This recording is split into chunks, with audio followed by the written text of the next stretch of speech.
नमस्कार,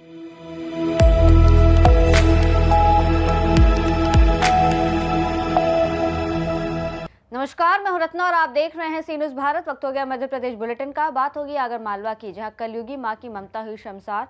नाले में मिला गर्भस्थ शिशु का शव। आगे बात करेंगे बालाघाट की, जहां कान्हा टाइगर रिजर्व में मिला मृत बाघ। जांच में जुटा वन विभाग। तमाम खबरों पर विस्तार से चर्चा करेंगे।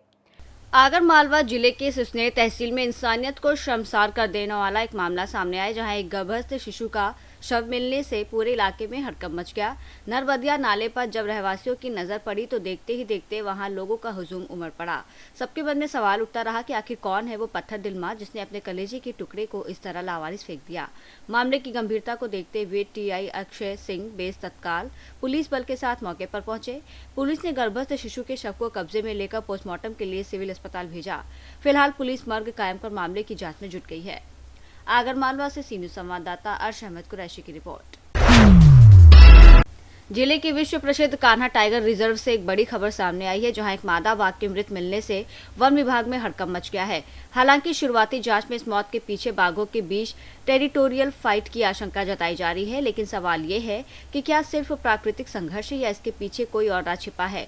डॉग स्क्वाड की मदद से पूरे इलाके में सघन सर्चिंग की गई। वहीं विशेषज्ञ डॉक्टरों की टीम ने मौके पर ही बाघ का पोस्टमार्टम किया। रिपोर्ट में बाघ के सभी अंग सुरक्षित पाए गए, लेकिन शरीर पर गहरे घाव और चोट के निशान मिले हैं।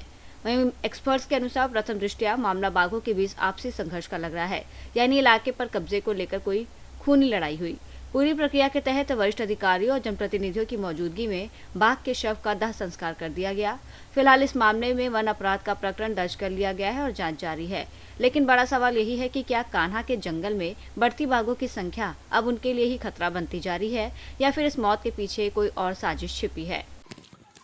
कान्हा टाइगर रिजर्व के अंतर्गत कान्हा रेंज की कान्हारी बीट में हमारी जो दैनिक गश्ती दल जब गश्ती कर रहा था तो उसे एक मादा टाइग्रेस की डेड बॉडी मिली, जिसकी सूचना उन्होंने वरिष्ठ अधिकारी को दी। और इस एरिया में आसपास कई दिनों से टाइग्रेस और टाइगर्स का मूवमेंट देखा गया था। और फिर हमारी टीम वहाँ पे पहुँची और जो एनटीसीए के निर्धारित प्रोटोकॉल है और पीसीसीआई वाइल्ड लाइफ के जो निर्देश हैं उसके अनुसार जो घटना स्थल है उसकी सघन डॉग स्क्वाड से जांच कराई गई। इसके उपरांत उसका जो टाइग्रेस मृत पाई गई है उसका सब परीक्षण किया गया। इस टाइग्रेस का जो नाम है वो T122 है और जो कि लगभग 10 वर्ष की उम्र की रही होगी। जो सब परीक्षण करने वाले हमारे एक्सपर्ट टीम है उनके अनुसार प्रथम दृष्टया जो बाघिन की मृत्यु का कारण है वो आपसी संघर्ष है, क्योंकि उसकी पूरी बॉडी में चोट के कई निशान पाए गए, कई गहरे घाव पाए गए। उसके उपरांत इसका शवदाह किया गया। शवदाह भी निर्धारित प्रक्रिया के अनुसार किया गया और बाकी पोस्टमार्टम के लिए जो अवयव हैं वो इकट्ठा किए गए और इसके जो सभी अंग हैं वो सुरक्षित पाए गए थे। बालाघाट से सी न्यूज़ संवाददाता विशाल महानंद की रिपोर्ट। नहर निर्माण में कथित भ्रष्टाचार और हाल ही में हुई ओलावृष्टि से फसलों को हुए भारी नुकसान को लेकर किसानों का गुस्सा फूट पड़ा। हजारों की संख्या में किसान जिला कलेक्ट्रेट पहुंचे और प्रशासन के खिलाफ जोरदार प्रदर्शन करते हुए घेराव किया। किसानों का आरोप है कि 35 गांव की सिंचाई परियोजना की नहर में भारी अनियमितताएं हुई हैं, जिसके चलते खेतों तक समय पर पानी नहीं पहुंच रहा है।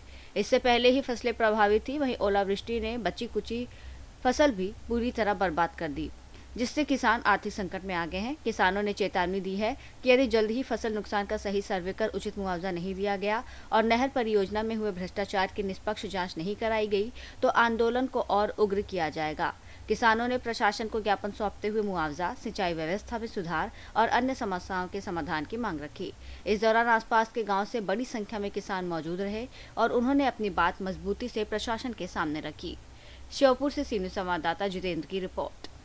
बुलेटिन में फिलहाल इतना ही। देश और दुनिया की तमाम बड़ी खबरों के लिए देखते रहिए सी न्यूज़ भारत।